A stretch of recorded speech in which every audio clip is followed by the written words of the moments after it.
اللہ کیے جانے سے اللہ نہ ملے، اللہ والے ہیں جو اللہ سے ملاتے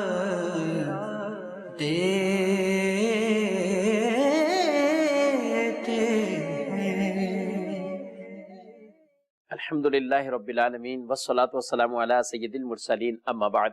فاعوذ باللہ من الشیطان الرجیم بسم اللہ الرحمن الرحیم الصلاة والسلام علیکہ یا رسول اللہ وعلی آلکہ واصحابکہ یا حبیب اللہ الصلاة والسلام علیکہ یا نبی اللہ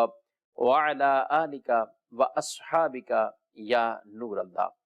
مدنی چینل کے ناظرین، پروگرام اللہ کے دوست میں آپ کو خوش آمدید کہتے ہیں۔ اللہ کریم رب العالمین ہم سب کو ایسے اعمال افعال بجا لانے کی توفیق عطا فرمائے کہ ہمارا بھی شمار اللہ کے پیارے بندوں میں ہو جائے، اللہ کے دوستوں میں ہو جائے۔ ابتداءً درود پاک کی فضیلت ہمارے پیارے نبی صلی اللہ علیہ وآلہ وسلم کا فرمان مبارک عظمت علی شان، زینوا مجالسکم بالصلاۃ علی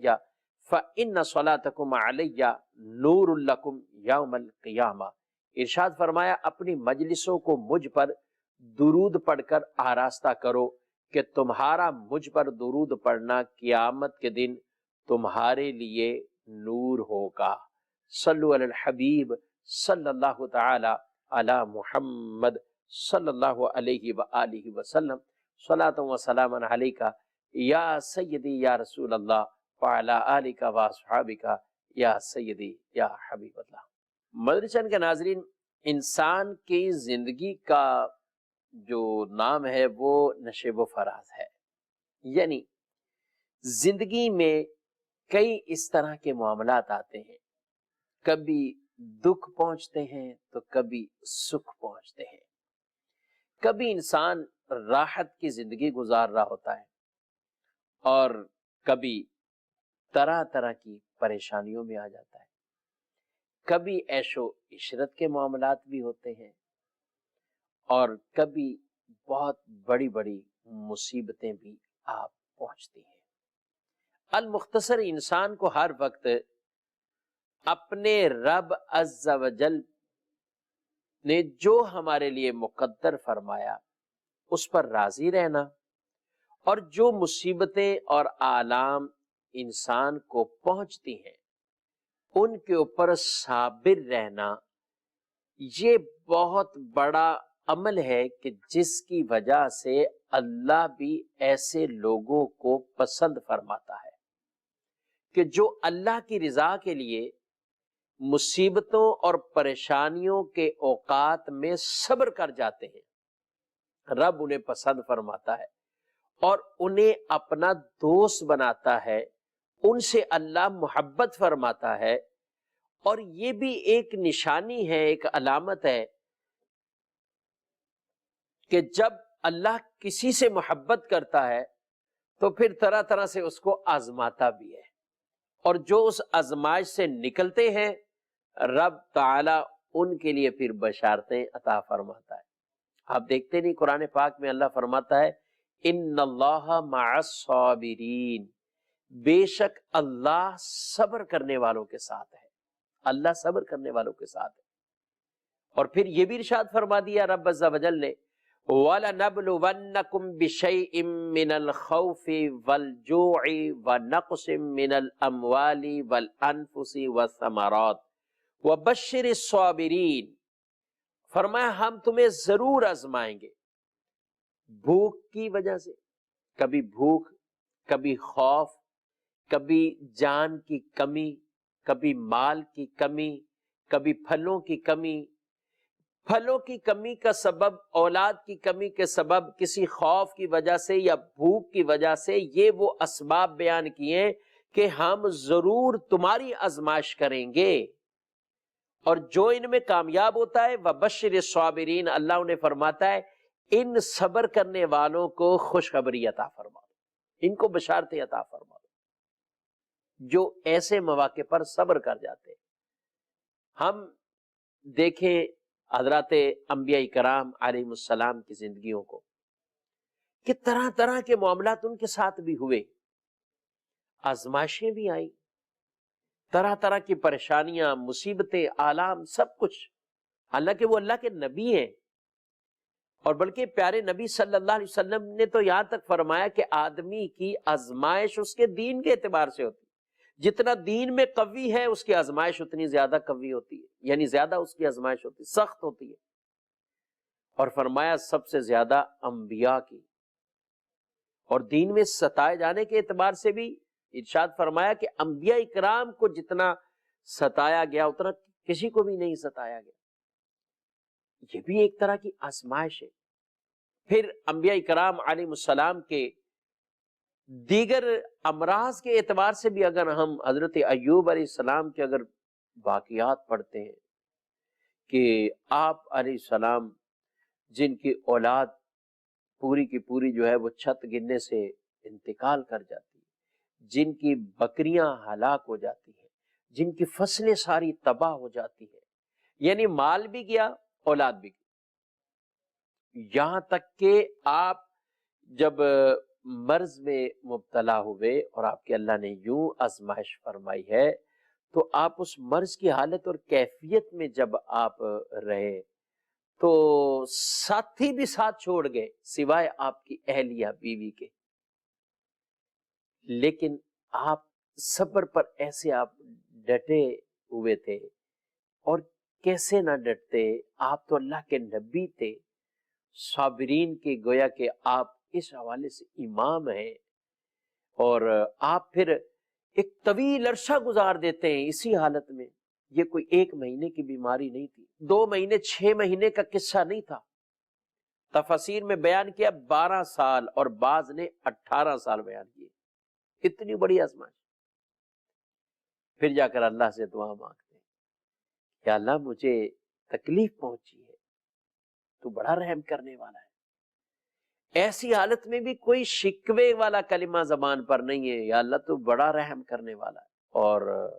اللہ نے پھر انہیں شفا عطا فرمائی، انہی کی ایڑی سے ہی ایک چشمہ نکلتا ہے، ایڑی مارنے کا حکم ہوا،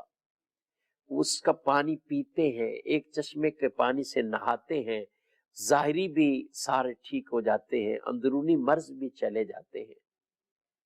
اور پھر اللہ نے مال بھی دے دیا، اولاد بھی ڈبل ہو جاتی ہے، مال بھی ڈبل ہو جاتا ہے۔ یعنی جب انسان اس آزمائش سے گزرتا ہے تو پھر وہ رب تعالیٰ کی طرف سے انعامات ہی انعامات ہیں۔ مشکل مرحلہ اس آزمائش میں کہ اس آزمائش میں وہ کیسے صبر کرتا ہے۔ انبیاء کرام کو دیکھیں، خود ہمارے پیارے نبی صلی اللہ علیہ وسلم کی زندگی مبارکہ کو آپ دیکھ لیں، 23 سال کا عرصہ اعلان نبوت کے بعد کا مکی زندگی دیکھیں، آزمائشیں ہی آزمائشیں، کئی طرح کی پریشانیاں، کئی طرح کے معاملات کا سامنا۔ مدنی زندگی آئے تو ہر سال ایک نیا آگے چیلنج ہے، دشمنان اسلام کی طرف سے طرح طرح کے حملے ہو رہے ہیں،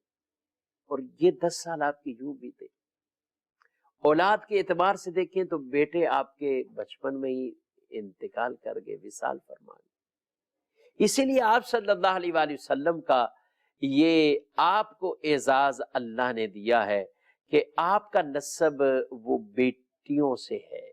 اور بالخصوص خاتون جنت بی بی فاطمہ تو زہرا رضی اللہ تعالی عنہا،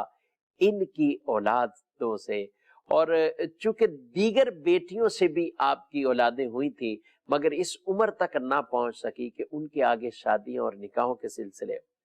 یہ اللہ نے شرف سیادت یہ خاتون جنت رضی اللہ تعالی عنہا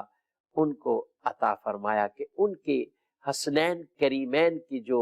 اولادیں ہیں ان کو سادات کہا جاتا ہے۔ اچھا، پھر ان کے گھرانے میں پھر آگئی ان کی یہی جو گھرانہ بی بی فاطمہ رضی اللہ تعالی عنہا، ان کے گھرانے کو دیکھ لیں۔ آپ کے بیٹے جو کہ الحسن والحسین سیدہ شباب اہل الجنہ، جنہیں رسول مکرم صلی اللہ علیہ وآلہ وسلم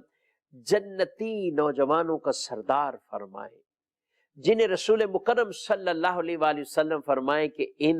یہ میرے دونوں پھول ہیں، ان سے خوشبو حضور علیہ الصلوۃ والسلام کو آتی ہے، آپ انہیں محبت سے سونگھتے تھے، آپ انہیں بوسے دیتے تھے، کبھی پیاس کی حالت میں ہوتے وہ تو آپ اپنی زبان مبارک، اپنا لعاب مبارک، اپنی زبان ان کے منہ میں دے دیتے، وہ چوستے تھے۔ اللہ اکبر، اس قدر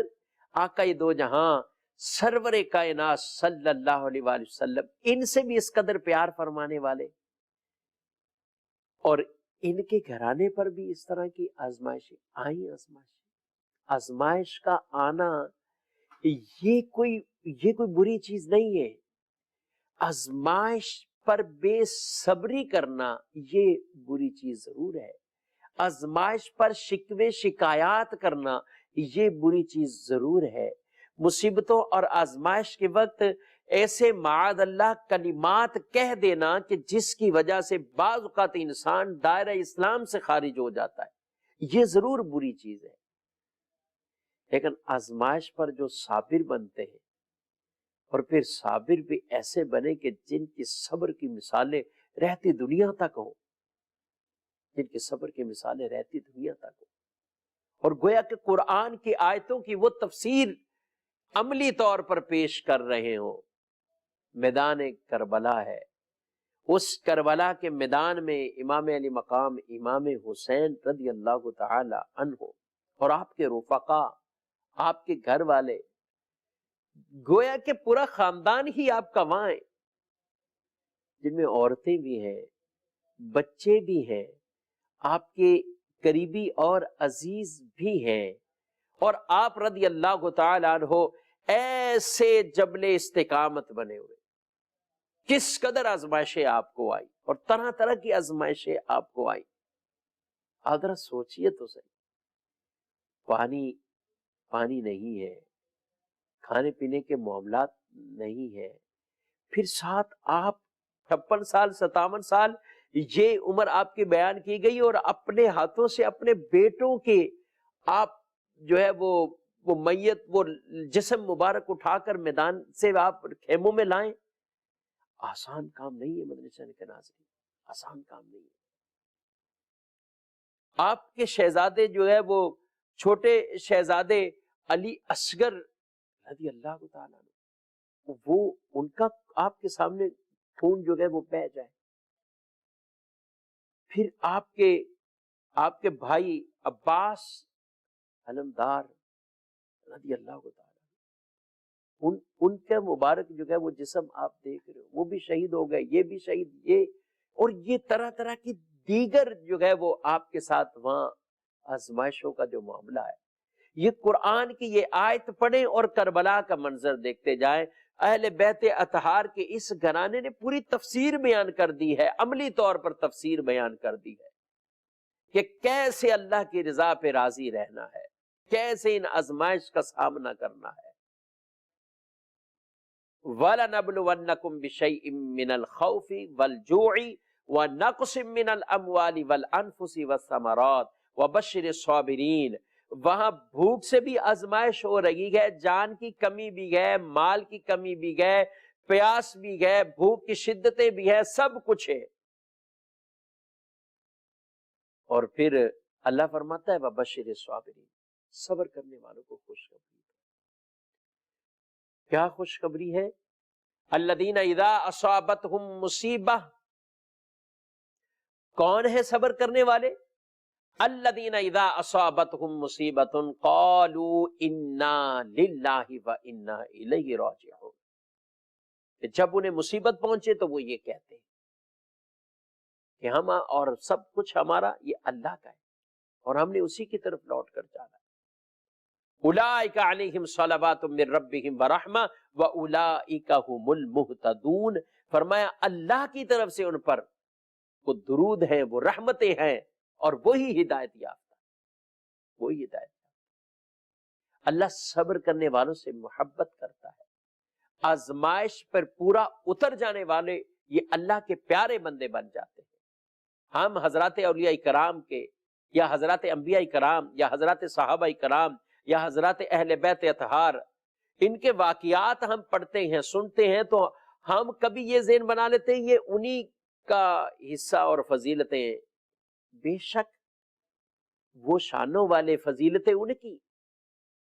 لیکن انہوں نے اپنے کردار، اپنے عمل سے یہ ہمیں سمجھایا ہے، بتایا ہے، اور دین کا یہ پیغام ہمیں سکھا دیا ہے. قرآن کی یہ تفسیر عملی طور پر ہمیں بتا دی ہے کہ جب اس طرح کے معاملات آ جائیں تو یہ بھی ایک ذریعہ بن سکتا ہے کہ آپ رب کے پیارے بندے بن سکتے ہیں. وہ کیسے؟ جب آپ اس مصیبت پر صبر کر لیں گے. رب العالمین نے ایک مقام نے کئی مقامات پہ قرآن میں ارشاد فرمایا ہے، صبر کرنے والے مردوں، صبر کرنے والی عورتوں، ان کی فضیلتوں کو بیان فرمایا ہے. ایک آیت میں اللہ رب العالمین ارشاد فرماتا ہے، اور وہ جنہوں نے اپنے رب کی رضا کی طلب میں صبر کیا اور نماز قائم رکھی اور ہمارے دیے ہوئے رزق میں سے ہماری راہ میں پوشیدہ اور اعلانیہ خرچ کیا اور برائی کو بھلائی کے ساتھ ٹالتے ہیں، اللہ فرماتا ہے انہی کے لیے آخرت کا اچھا انجام ہے. اولئک لہم عقبی الدار، ان کے لیے اچھا انجام گئے اور وہ ہمیشہ رہنے والے باغات میں ہوں گے، جنتوں میں ہوں گے. وہ ہمیشہ رب کی رضا وہ صبر کے ذریعے بھی حاصل انسان کر سکتا ہے، اور جب رب ہی راضی ہو جاتا ہے تو پھر وہ بندہ رب کا پیارا بندہ بن جاتا ہے، وہ رب کا دوست بن جاتا ہے. وہ چاہے کسی علاقے میں رہنے والا ہو، وہ چاہے بظاہر اس کی کوئی ولایت کی شہرت نہ ہو، بظاہر اس کے بارے میں کوئی کسی طرح کے چرچے نہ ہوں، وہ اپنے گھر میں اکیلا رہنے والا، وہ اپنی اکیلی دکان چلانے والا، وہ اپنا اکیلا، بھلے کوئی گاڑی چلا رہا ہے، کوئی اپنے ٹھیلے پہ کام کر رہا ہے بندہ مومن، لیکن عادتیں اچھی اگر ہو جاتی ہیں، صفات اچھی ہو جاتی ہیں، کردار اچھا ہو جاتا ہے،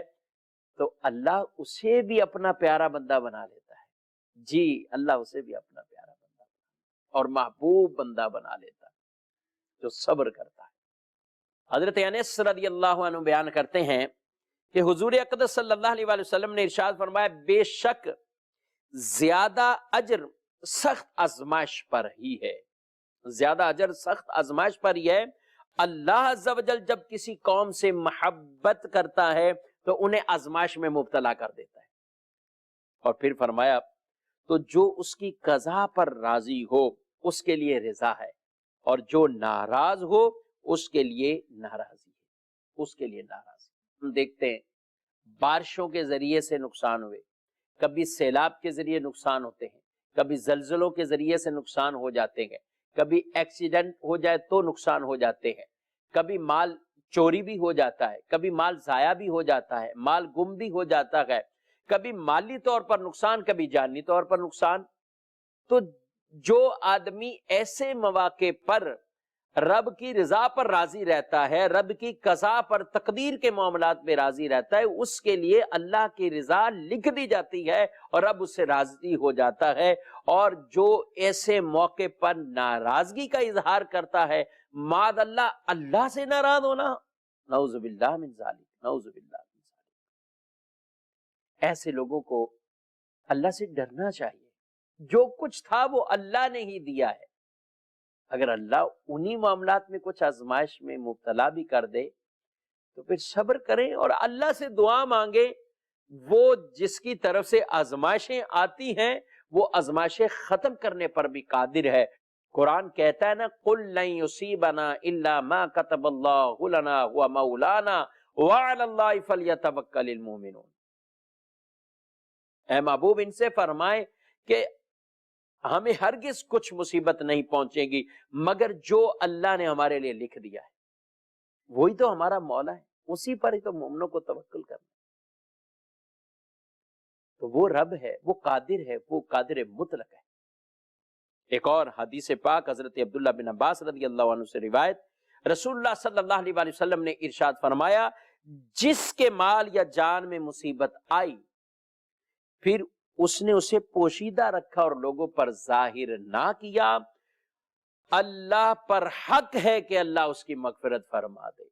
اللہ رب العالمین اس کی مغفرت فرما دیتا ہے، اللہ کے ذمہ کرم پر ہو جاتا ہے، رب اس کی بخشش کر دیتا ہے۔ بعض اوقات لوگ کہتے ہیں ہم شکوے شکایت نہیں کرتے، لیکن وہ چرچے بہت کر دیتے ہیں۔ آج دکھ سننے والے بڑے مل جائیں گے آپ کو، دکھ ختم کرنے والے کم ملیں گے، ان دکھوں کا مداوع کرنے والے کم ملیں گے، بلکہ ان دکھوں کے مذاق اڑانے والے وہ مل جائیں گے۔ وہ بظاہر بڑے شریف بن کر کسی کے دکھ میں شریک ہو جاتے ہیں، لیکن جب الگ مجلسوں میں جاتے ہیں تو وہ پھر بسا اوقات اپنی اندر کی چھپی ہوئی دشمنیوں کی وجہ سے خوش ہو رہے ہوتے ہیں کہ اچھا ہوا یہ دکھوں میں چلے گئے۔ خاندانوں میں ایسے بڑے معاملات ہوتے ہیں، کسی کے دکھوں پر خوش نہ ہو، یہ ہم سب کے لیے۔ آج وہ دکھی ہے، کل کو آپ بھی ہو سکتے ہیں۔ اللہ سے دعا مانگے، اللہ سے دعا مانگے، رب اسے بھی اس پریشانی سے نجات عطا فرمائے، اور جو ہو سکے اللہ کی محبت میں آپ ان کی مدد کریں۔ رب کو ایسے بندے تو بڑے پسند۔ وَيُطْعِمُونَ الطَّعَامَ عَلَى حُبِّهِ مِسْكِينًا وَيَتِيمًا وَأَسِيرًا إِنَّمَا نُطْعِمُكُمْ لِوَجْهِ اللَّهِ لَا نُرِيدُ مِنْكُمْ جَزَاءً وَلَا شُكُورًا۔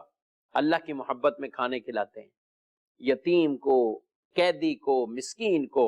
اور پھر کہتے کیا ہیں؟ ہم تمہیں اللہ کی رضا کے لیے کھلاتے ہیں، تم سے کوئی شکریہ نہیں چاہیے، نہ تم سے بدل چاہیے، اللہ کی رضا کے لیے۔ تو جب ایسی مشکل وقت آئے، اللہ تو اس وقت بندوں کو بڑا پسند فرماتا ہے، فرماتا ہے جو میری محبت کی وجہ سے لوگوں کے ساتھ تعاون کرتے ہوں، ان کے ساتھ مالی طور پہ تعاون کرتے ہوں۔ اللہ نے مال دیا ہے تو اس مال میں اللہ نے اور بھی کئی لوگوں کے حق رکھے ہیں، خود کھائیں، گھر والوں کو کھلائیں، لیکن اس کے ساتھ ساتھ اور بھی لوگوں کے، جی کبھی زکوٰۃ کی صورت میں، کبھی کچھ اور صدقات کی صورت میں، فقراء کے بھی حق ہیں،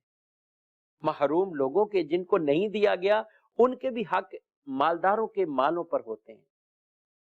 اللہ کی رضا کے لیے دیتے رہیں، خرچ کرتے رہیں۔ یہ تو حکم ہے مالداروں کو کہ وہ خرچ کریں، لیکن ان کے لیے حکم یہی ہے صبر کریں، شکوے شکایات نہ کریں، رب اچھی جزا دے گا۔ ورنہ مصیبت بھی پہنچی ہوئی ہے اور شکوے شکایت کریں گے، ثواب سے بھی ہاتھ دھو بیٹھیں گے۔ قیامت کے دن ایسے لوگ جنہیں مصیبتیں نہیں پہنچیں گی، قیامت کے دن وہ جب اجر دیکھیں گے ان لوگوں کا جن کو اللہ انعام دے گا اس وجہ سے کہ انہیں مصیبتیں پہنچی ہیں۔ نبی کریم علیہ السلام فرماتے ہیں قیامت کے دن جب مصیبت زدہ لوگوں کو ثواب دیا جائے گا تو اس وقت دنیا میں عافیت کے ساتھ رہنے والے تمنا کریں گے کہ کاش ان کے جسموں کو کینچیوں سے کاٹ دیا جاتا، یہ تمنا کریں۔ صرف عیش اور عشرت کی زندگی یہی نہیں ہے کہ آدمی کہے کہ یہ جس کو عیش و عشرت والا ہے تو بس اسی پر ہی یہ سب کچھ اللہ کا کرم ہے۔ بالکل اللہ کی نعمتیں بہت ہیں اور نعمتوں کا شکر ادا کرنا چاہیے، لیکن مال اور عیش اور عشرت ملنے سے، شہرت ملنے سے، راحت والی زندگی ملنے سے آدمی اگر غافل ہو گیا، دین سے غافل ہو گیا، رب کی یاد سے غافل ہو گیا، تو پھر تباہی ہے، پھر بربادی ہے، پھر یہ مال اس کے لیے اچھا نہیں ہے۔ پھر یہی مال بسا اوقات انسان کے لیے جو ہے وہ گناہوں میں اور بسا اوقات معاذ اللہ برے خاتمے کا بھی سبب بن جاتا ہے۔ اس لیے مال ہے، جسم صحیح سلامت ہے، صحت کی نعمت ہے،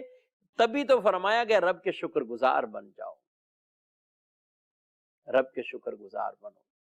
کہ اللہ نے ان نعمتوں سے نوازا ہے، اور جب آدمی شکر کرتا ہے رب اس میں اضافہ فرماتا ہے۔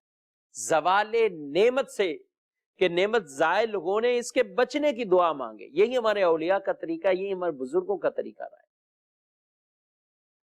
تو جو راحت والی زندگی میں ہے وہ اپنے اوپر اطراء یا فخر نہ کریں، بلکہ اللہ سے اور بھلائی طلب کریں، اللہ سے یہ دعا مانگے کہ رب تعالیٰ ان نعمتوں کے زوال سے بچائے، اور جو پریشانیوں میں ہیں وہ صبر کریں، اور مالدار لوگ ان کی مدد کریں، ان کے ساتھ ان کی ہیلپ کرے. جب کسی کی آدمی پریشانی کو دور کرتا ہے، اللہ رب العالمین کے پیارے نبی صلی اللہ علیہ وآلہ وسلم ارشاد فرماتے ہیں ما کان العبد فی عون اخیہ کان اللہ فی عون عبدہ، کہ جب تک آدمی کسی بندے کی مدد میں لگا رہتا ہے، اپنے بھائی کی مدد میں لگا رہتا ہے، اللہ اپنے اس بندے کی مدد فرماتا رہتا ہے.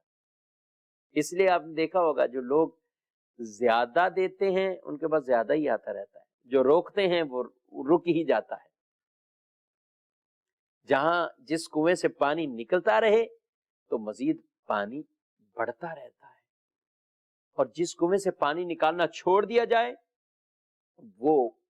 کنویں جو ہے وہ خشک ہو جاتا ہے.